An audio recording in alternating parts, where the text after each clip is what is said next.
പിതാവിന്റെയും പുത്രന്റെയും പരിശുദ്ധാത്മാവിന്റെയും നാമത്തിൽ ആമേൻ. കർത്താവിന്റെ ഉന്നതമായ നാമത്തിൽ സ്വസ്ഥം ചെയ്യുന്നു. കർത്താവ് ഇന്നത്തെ എഴുത്തുകുത്തുകൾ അങ്ങയുടെ തിരുസനെ സമർപ്പിച്ച് പ്രാർത്ഥിക്കുന്നു. പ്രമാണം ചെയ്യുന്നവരുണ്ട് ഈശോയെ, ഭാഗോടമ്പടി ചെയ്യുന്നവരുണ്ട് ഈശോയെ, സ്ഥലം അളക്കാൻ പോകുന്നവരുണ്ട്, അതിർത്തി തർക്കം ഉണ്ടാകുന്നവരുണ്ട് ഈശോയെ, അവിടെയെല്ലാം സങ്കടപ്പെടുന്നവരുണ്ട്. എന്ത് കാര്യത്തിലാണോ എൻ്റെ ദൈവപൈതലെ നീ സങ്കടപ്പെടുന്നത്, അവിടെ നിൻ്റെ കൂടെ മാലാഖയും പരിശുദ്ധ അമ്മയും കൂടെ ഉണ്ടാകും. കർത്താവ് സെൻഡ് ചെയ്യണതാണത്. നീ ധൈര്യമായിട്ട് പോകാം. എപ്പോൾ പോകുമ്പോൾ നീ പ്രാർത്ഥിച്ചുകൊണ്ട് നിൽക്കണം. കാര്യങ്ങൾ വൈരാഗ്യം മൂർച്ഛിച്ച് വരുമ്പോൾ ഈ രാജ്യത്ത് നിയമമുണ്ടെന്ന് നീ ഓർത്ത് അതിനെ നീ വിധേയപ്പെടണം. ഒരിക്കലും ആയുധം കയ്യിലെടുക്കുകയോ അതുപോലെ നിയമം കയ്യിലെടുക്കുകയോ ചെയ്യേണ്ട. മറിച്ച് കർത്താവിൻ്റെ ആയുധമായ, സ്വർഗത്തിൻ്റെ ആയുധമായ ജപമാല നീ കയ്യിലെടുക്കണം. കർത്താവെ, ക്ഷമ എന്ന വലിയ പുണ്യങ്ങളാൽ കർത്താവ് അത് പരിഹരിക്കുന്നതിന് വേണ്ടിയിട്ടുള്ള സാവകാശവും സംയമനവും സൗമനസ്യവും കർത്താവെ അങ്ങയുടെ മക്കൾക്ക് നൽകണമെന്ന് പ്രാർത്ഥിക്കുന്നു. വിവാഹം താമസിക്കുന്നവർ ആസ്വദിക്കാൻ പ്രാർത്ഥിക്കുന്നു. വിവാഹത്തിന് വേണ്ടി കർത്താവുള്ള ചുറ്റവട്ടങ്ങൾ ഒരുക്കുന്ന സമയത്ത് പ്രാർത്ഥിക്കുന്നു. പെൺമക്കളുടെ കല്യാണത്തിന് വേണ്ടി പണം കാണാതെ വിഷമിക്കുന്ന സമയത്ത് പ്രാർത്ഥിക്കുന്നു. എൻ്റെ കർത്താവിന് വിരുദ്ധമായ നാമത്തിൽ, സഭയുടെ അധികാരത്തിൽ, കുരിശിൻ്റെ അടയാളത്തിൽ, ദൈവശക്തിയാൽ ഞാൻ മക്കളെ ആശീർവദിക്കുന്നു. അമ്മേ പരിശുദ്ധമ്മേ, അമ്മേ പരിശുദ്ധമേ, ദൈവമാതാവേ, ദൈവമാതാവേ, കൃപാസനത്തിലൂടെ ഞങ്ങൾക്കും ഞങ്ങളുടെ ദേശത്തിനും അമ്മ മധ്യസ്ഥം തേടി തന്ന എല്ലാ അനുഗ്രഹങ്ങൾക്കും കൃപകൾക്കും ഞങ്ങളിപ്പോൾ ഹൃദയം നിറഞ്ഞ നന്ദി പറയുന്നു. അമ്മേ പരിശുദ്ധമ്മേ, ദൈവമാതാവേ, 2004 ഡിസംബർ 7 ഉച്ചകഴിഞ്ഞ് 2:30 കൃപാസനത്തിൽ സംഭവിച്ച അമ്മയുടെ പ്രത്യക്ഷപ്പെടലിനെ കുറിച്ച് തിരുസഭയ്ക്ക് സമർപ്പിച്ചിരിക്കുന്ന പഠനരേഖകളുടെ മേൽ സഭാത്മകമായ പഠനം ആരംഭിക്കുവാൻ ഞങ്ങൾ പ്രാർത്ഥിക്കുന്നു. അമ്മേ പരിശുദ്ധമേ, ഭൂസ്വർലോകങ്ങളുടെ രാജ്ഞിയായ അങ്ങയ്ക്ക് ഭൗമ സംരക്ഷണത്തിനായി പ്രപഞ്ചപ്രകൃതിയെ തന്നെ തിരുസഭ പ്രതിഷ്ഠിക്കുവാൻ ഈ പ്രത്യക്ഷീകരണ വഴി ഇടയാക്കണമേ. പരിശുദ്ധമ്മേ, ജപമാല മാതാവേ, സകല കൃപാസനം പ്രാർത്ഥനകളോടും ചേർത്ത് ഞങ്ങളിപ്പോൾ പ്രാർത്ഥിക്കുന്ന ഈ കുടുംബത്തിന്റെ പ്രത്യേക നിയോഗം പറമക്കളെ.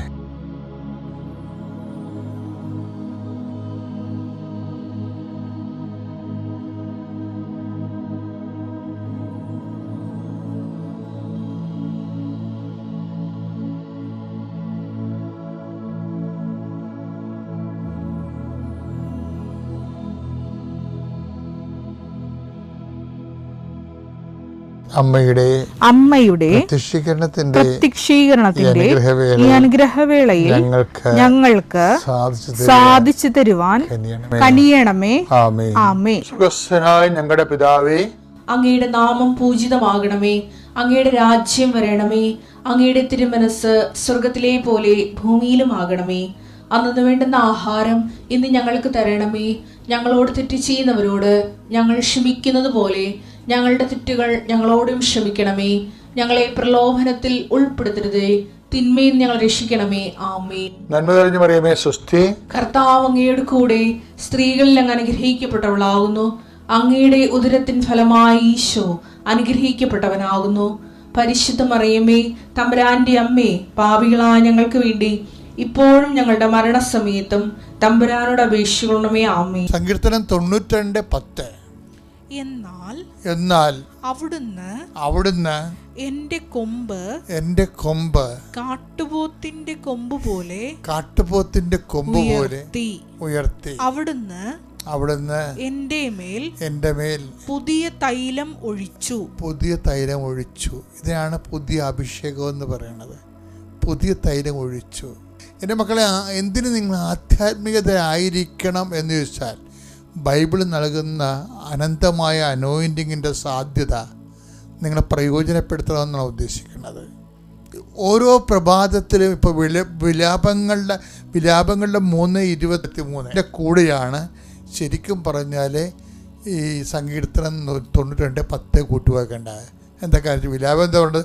ഓരോ പ്രഭാതത്തിലും അവിടെ നിനക്ക് പുതിയ സ്നേഹം തന്നു. എങ്ങനെയാണ്? അവിടുന്ന് പുതിയ അഭിഷേകം എന്നിൽ തൈലം ഒഴിച്ചു എന്ന് പറഞ്ഞു വെച്ച് കഴിഞ്ഞാൽ നമ്മളിപ്പോൾ ചിന്തിക്കുന്ന ജോലി, ഇപ്പം എല്ലാ മനുഷ്യൻ്റെ ഏറ്റവും വലിയ പ്രശ്നം ബോറല്ലേ? എല്ലാവരും എന്തുകൊണ്ടാണ് ഔട്ട്പുട്ട് കുറയുന്നു എന്നൊക്കെ പറയുന്നതിൻ്റെ കാര്യം, കുറച്ച് കഴിയുമ്പോൾ ഇങ്ങനെ ഡൗൺ ആകും. ഇപ്പോൾ കോർപ്പറേറ്റുകളൊക്കെ എന്താ ചെയ്യിക്കണത്? കോർപ്പറേറ്റുകളൊക്കെ ആൾക്കാരെ കൊണ്ട് പണി ചെയ്യിക്കണായിട്ടില്ലേ? ടൈയൊക്കെ കെട്ടിക്കൊടുത്ത് അവരുടെ സ്റ്റാറ്റസൊക്കെ വർദ്ധിച്ചെന്ന് അവരെ കൊണ്ട് ബോധ്യപ്പെടുത്തിയിട്ട് വല്ലതും 10-12 രൂപ കൊടുക്കും. ഭയങ്കര കഷ്ടപ്പാടാണ് അത്. സ്റ്റാൻഡേർഡായിട്ടൊക്കെ വന്ന് ഇറങ്ങാം, ഒക്കെ കുഴപ്പമൊന്നുമില്ല. അതായത് പക്ഷേ എന്താ പ്രശ്നം വെച്ചാൽ 11 മണിയാകുമ്പോൾ അവർക്ക് ചിക്കൻ കൊടുക്കും, ഒരു ജ്യൂസും കൊടുക്കും, ഒരു ചിക്കൻ ഫ്രൈയും കൊടുക്കും, ഒരു ജ്യൂസും കൊടുക്കും അല്ലേ? അപ്പം നമ്മളൊക്കെ അപ്പോൾ വെൽ ട്രീറ്റഡ് എല്ലാവരും അങ്ങനെയല്ല പറയണത്. വെൽ ട്രീറ്റഡ് എന്തിനാണ് വീട്ടിൽ വെൽ ട്രീറ്റ് ചെയ്യണത്? എന്തിനാണ്? ഇവൻ ചായ കുടിക്ക് പോകാതിരിക്കാൻ വേണ്ടിയാണ്. ഇവൻ ചായ കുടിച്ച് പോയ പിന്നെ 1/2 മണിക്കൂർ പോവുകയെ. ഇവന് കൊണ്ടുവന്ന ഈ സാധനം മുമ്പിൽ കൊടുത്തു കഴിഞ്ഞാൽ ഇവൻ പോകത്തില്ല. 30 മിനിറ്റ്സ് 30 മിനിറ്റിന് പകരം 5 മിനിറ്റ് കൊണ്ട് ആ ചാപ്റ്റർ ക്ലോസ് ചെയ്യും. ബാക്കി 25 മിനിറ്റ് കോർപ്പറേറ്റിന് ലാഭമാണ്. പക്ഷേ എന്നാലും സെയിം വർക്ക് തന്നെ ചെയ്തുകൊണ്ടിരിക്കണമെങ്കിൽ ഇവന് ബോറടിക്കും. അവനെന്ത് ചെയ്യും? ടേബിൾ ചേഞ്ച് ചെയ്ത് കൊടുക്കും, എന്നിട്ട് സ്റ്റാർ കൊടുക്കും. ശമ്പളം വല്ല 10-50 രൂപ അല്ലെങ്കിൽ 5000 രൂപയൊക്കെ കൂട്ടി കൊടുക്കുകയുള്ളൂ.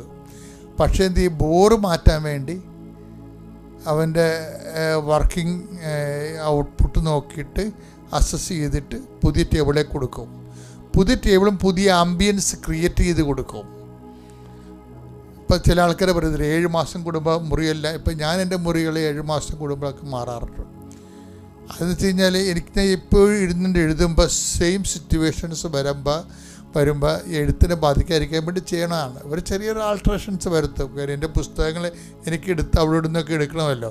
അപ്പോൾ ഏറ്റവും അത്യാവശ്യമുള്ള പുസ്തകങ്ങൾ അടുത്ത് വെക്കാൻ വേണ്ടി ഞാൻ ചിലത് റീഅറേഞ്ച് ചെയ്യും. ബോറിൻ്റെ പ്രശ്നമല്ലത്. പക്ഷേ എന്നാലും ശരി, മനുഷ്യൻ്റെ മനസ്സിൽ ഇങ്ങനെ ഒരു പ്രശ്നങ്ങളുണ്ട്. ഒരാളെ കാണുമ്പോൾ ബോറടിക്കുക, സ്നേഹം കൊടുത്ത് കുറഞ്ഞു പോകണമെന്ന് പറഞ്ഞിട്ട് സ്നേഹം കുറഞ്ഞിട്ടൊന്നുമല്ല. കാര്യം ഈ ബോറെന്നുള്ള സംഭവം വർദ്ധിക്കുന്നത് കൊണ്ടാണ് മറ്റുള്ളവർക്കൊരു മൊണോട്ടണസ്സായിട്ടൊക്കെ തോന്നുന്നത്. പക്ഷേ ആധ്യാത്മികതയിൽ ഉണ്ടാകുമ്പോൾ നമ്മളെ സംബന്ധിച്ചിടത്തോളം ഇതിൻ്റെ പാക്കേജ് കൂടി ഇട്ടുകൊണ്ടാണ് ദൈവം സൃഷ്ടികൽപ്പന ചെയ്തിരിക്കുന്നത്. അതാണ് ഓരോ പ്രഭാതത്തിലും പുതിയ കാഴ്ചപ്പാട്. നമ്മുടെ കുഞ്ഞുങ്ങളെയും ഒക്കെ പുതിയ കണ്ണുകൊണ്ട് നമ്മൾ കാണും. അതുപോലെ തന്നെ നമ്മൾ ചെയ്തുകൊണ്ടിരിക്കുന്ന വിഷയങ്ങൾ തന്നെ, നീ ഇപ്പോൾ ഒരു ജോലിക്കാരനാണെന്ന് വിചാരിച്ചോ, ആ ജോലിയിലൊക്കെ നമ്മൾ ഓരോരോ പുതിയ ത്രില്ലുകൾ തന്നുകൊണ്ട് അപ്പം നിങ്ങൾ ചോദിക്കും അതിനെന്താ ചെയ്യേണ്ടതെന്ന് ചോദിച്ചു കഴിഞ്ഞാൽ, അതിന് ചെയ്യേണ്ട ഒന്നാമത്തെ കാര്യം എന്ന് പറഞ്ഞാൽ ഈശോയുടെ ഈ ആത്മാവ് ഇവനെ നയിച്ചുകൊണ്ട് പോകണമെന്ന് പറഞ്ഞില്ലേ? ഇവനൊരു നല്ല സ്റ്റാറ്റസ് കൊടുത്തിട്ടാണ് ഇവനെ ആത്മാവ് കൊണ്ടുപോകണത്. നമ്മളത് വായിച്ചതാണല്ലേ, അല്ലെ ഈ ദിവസം കണ്ടതല്ലേ അത്. അതായത് ഇതിനെ ഈശോ ശാന്തമായിട്ടാണ് ഈ വിഷയത്തെ അക്സെപ്റ്റ് ചെയ്യണത്. ശാന്തമായിട്ട് മരുഭൂമിയിലേക്കാണല്ലോ പോണത്. അവിടെ ചെല്ലുമ്പോൾ ഇനിയും വല്ലാത്ത പെടുമരണമായിരിക്കുക.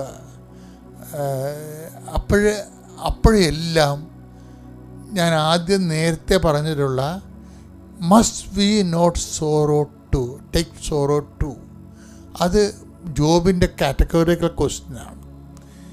ഈശോ ജോർദാൻ നദിയുടെ സാന്ത്വല സമതലങ്ങളിൽ നിന്നും വിശ്രാന്തി അരുളുന്ന നിശ്ചലമായ ജലാശയത്തിൽ നിന്നും ആത്മാവ് അവനെ മരുഭൂമിയിൽ കൊണ്ടുവരുമ്പോൾ ഹി വാസ് കൂൾ ഡൗൺ.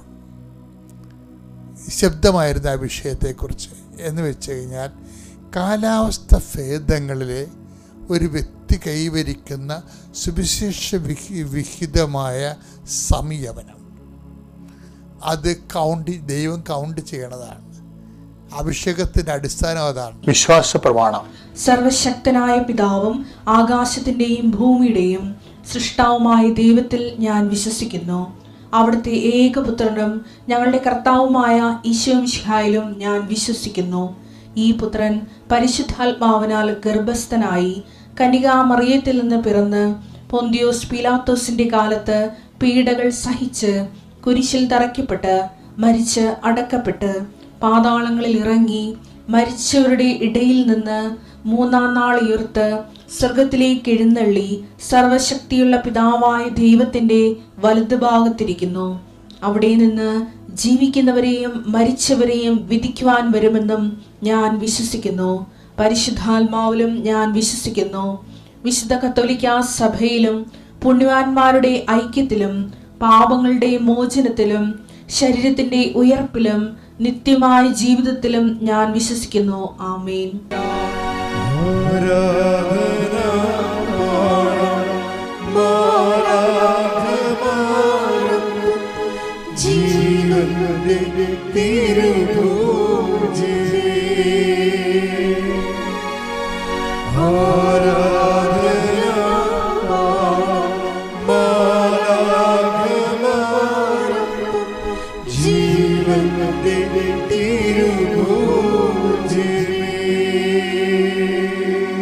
പരിശുദ്ധ പരമദിവ്യകാരുണ്യത്തിന് എന്നേരവും ആരാധനയും സ്തുതിയും പുകഴ്ചയും ഉണ്ടായിരിക്കട്ടെ. ഈ ദിവസങ്ങളിൽ വേറെ ഒരു സാക്ഷ്യം ഉണ്ടായി. എയിലിൻ കോട്ടയം എന്നും പറഞ്ഞ് ഒരു ജർമ്മൻ വിദ്യാർത്ഥിയാണ്. ഇന്ന് ജർമ്മനിയിൽ പോയി പഠിച്ചുകൊണ്ടിരിക്കുന്ന ഒരു വിദ്യാർത്ഥിയാണ്. ഇവരുടെ ഒരു പ്രശ്നമെന്ന് പറയണത്, ഇവർക്ക് ജന്മന കേൾവി 25% ഇല്ല. ജന്മന കേൾവി 25% ഇല്ല. ആ ടെസ്റ്റ് ചെയ്താണ്, സൂപ്പർ സ്പെഷ്യാലിറ്റി ഹോസ്പിറ്റലിൽ ടെസ്റ്റ് ചെയ്താണ്. അപ്പോൾ സ്വാഭാവികമായിട്ട് കുറച്ച് കഴിയുമ്പോൾ ഇവരുടെ കൂട്ടുകാർക്ക് എല്ലാവരും വീട്ടുകാർക്കറിയാം ഇവർക്ക് പകുതി കേൾവിയേ ഉള്ളതെന്നറിയാം. അപ്പോൾ ഇവരെല്ലാം ധരിച്ചിരിക്കണ എന്താ പ്രശ്നം വെച്ച് കഴിഞ്ഞാൽ വാക്സ് വരും ചെവിയിൽ നിന്ന് എപ്പോഴും. അപ്പോൾ വാക്സ് ക്ലീൻ ചെയ്യും. 6 മാസം കൂടുമ്പോൾ വാക്സ് ക്ലീൻ ചെയ്യും. ക്ലീൻ ചെയ്യുമ്പോൾ ഒരു കേൾവി ഉണ്ടല്ലോ. അപ്പോൾ അവൾ വിചാരിക്കും ക്ലീൻ ചെയ്ത കൊണ്ടാണ് കേൾക്കണമെന്ന് വിചാരിക്കും. ചെറിയ കേൾവിയുണ്ട്, 75% കേൾവിയുണ്ട്, ഫുള്ളായിട്ട് കേൾവിയില്ല. ഇപ്പം ചില കാര്യങ്ങൾ പറയുമ്പോൾ ഇതിങ്ങനെ ചെവിയും കൊണ്ട് ഇരണ്ടി വരും. ചെറിയ ശബ്ദം കുറച്ചാൽ പറയണമെന്നുണ്ടെങ്കിൽ രഹസ്യമൊന്നും പറയാൻ പറ്റത്തില്ല. അപ്പം അങ്ങനെയുള്ള ഒരു ജന്മമാണ്, ഒരു ജീവിതമാണ്. അപ്പം അത് ഈ വാക്സ് ക്ലീൻ ചെയ്തിട്ടും പിന്നെ കേൾവി അത്ര മെച്ചപ്പെടാതെ ാണ് ഇവൾ ടെസ്റ്റ് ചെയ്യണത്. ENT സ്പെഷ്യലിസ്റ്റിനെ കൊണ്ടുപോയി ടെസ്റ്റ് ചെയ്യിക്കുമ്പോഴാണ് പറയണത് 20% കേൾവിയുള്ളൂ എന്ന് പറയും. അത് പിന്നെ ഇതിൻ്റെ സ്കാൻ റിപ്പോർട്ട് കിട്ടുമ്പോൾ ഒരു സിസ്റ്റുണ്ട് തലയിൽ, ചെവി ഞരമ്പിന് കർണഞരമ്പിന് സിസ്റ്റുണ്ട്. പിന്നെ അത് സൗണ്ട് ബ്ലോക്ക് ചെയ്യുന്ന എന്തോ ഒരു ബ്രെയിനിൽ എന്തോ ഒരു വിഷയമുണ്ട്.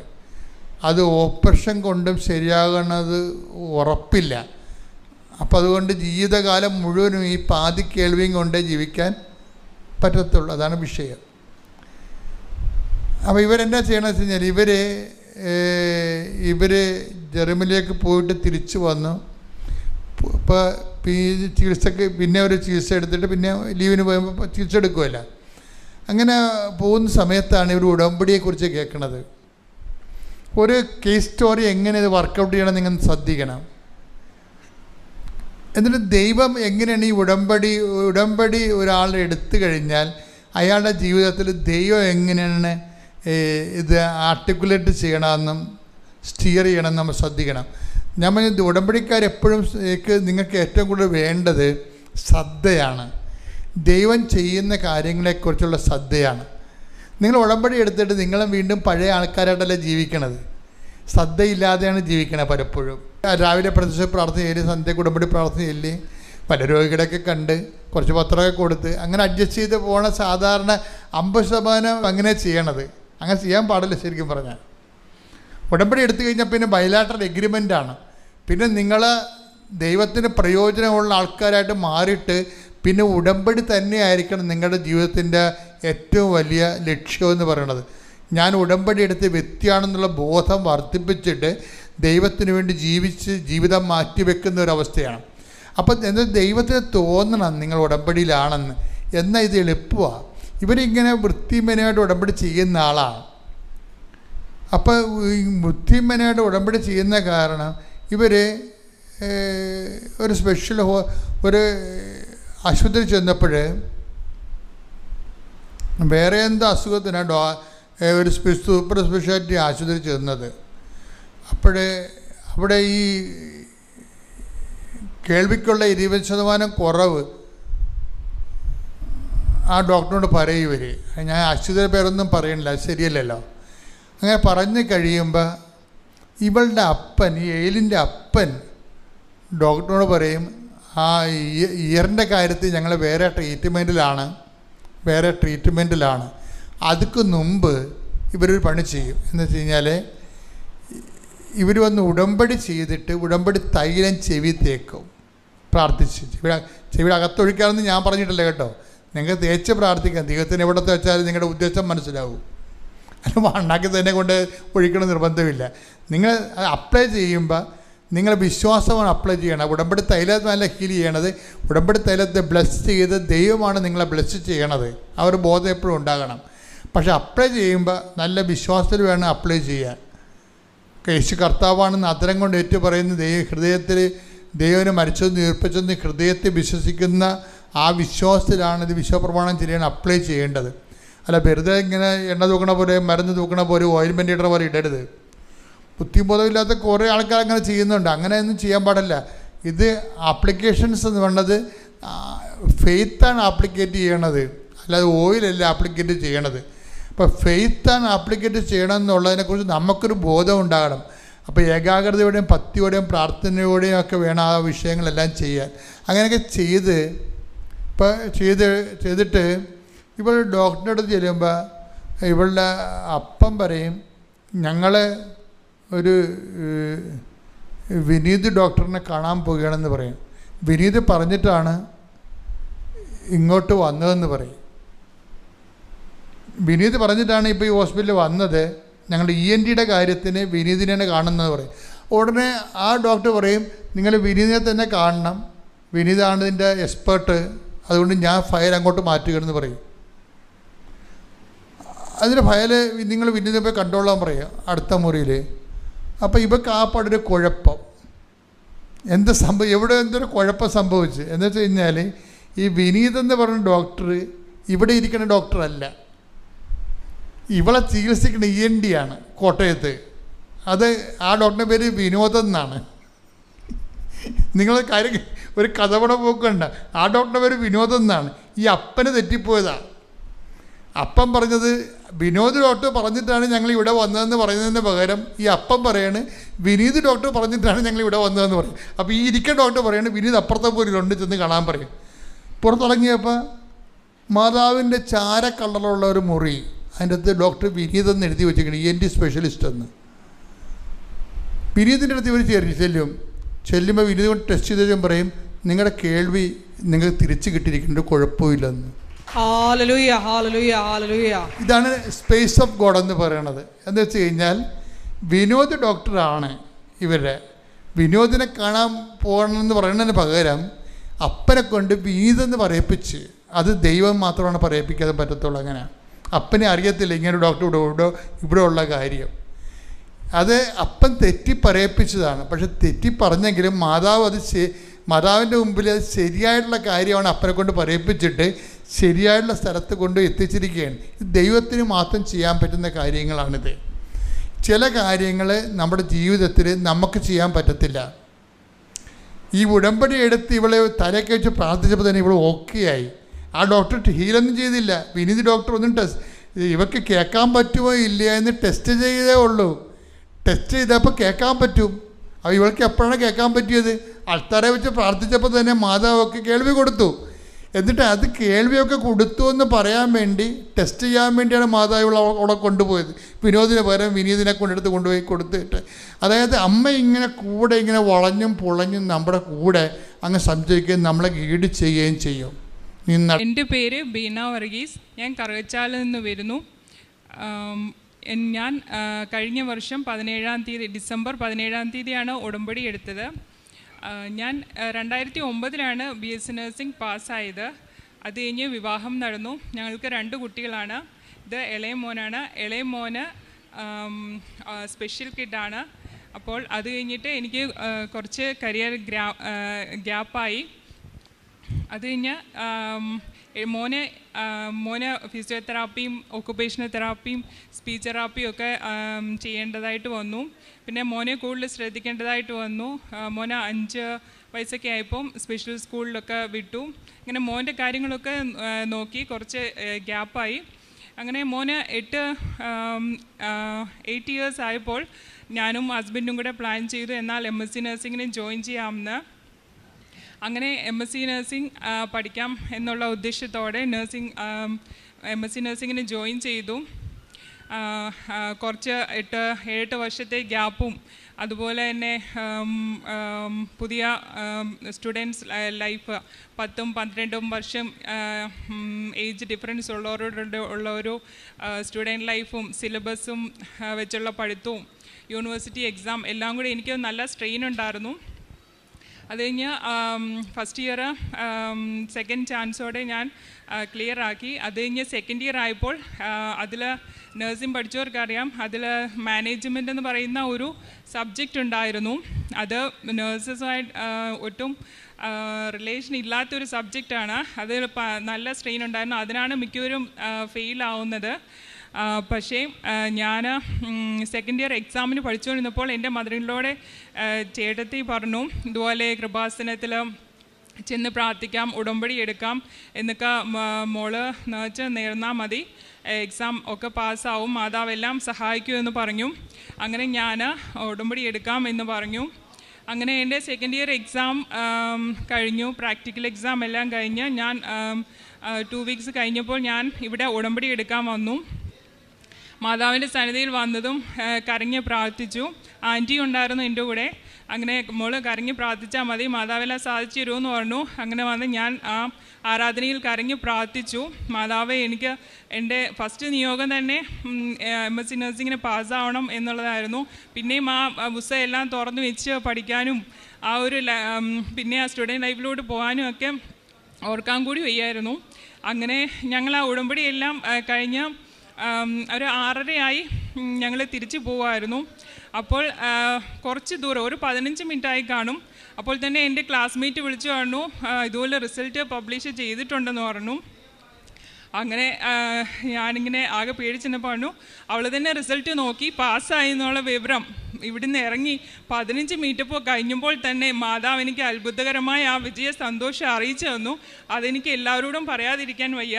എൻ്റെ ബലഹീനതയിൽ മാതാവ് എനിക്ക് സഹായിച്ചു തന്ന ഒരു അത്ഭുതകരമായ സംഭവമായിരുന്നു എൻ്റെ ജീവിതത്തിൽ തന്നെ. അതുപോലെ തന്നെ അത് കഴിഞ്ഞ് ഞാൻ എൻ്റെ ജോലിക്ക് വേണ്ടിയിട്ടുള്ള ശ്രമങ്ങൾ തുടങ്ങി.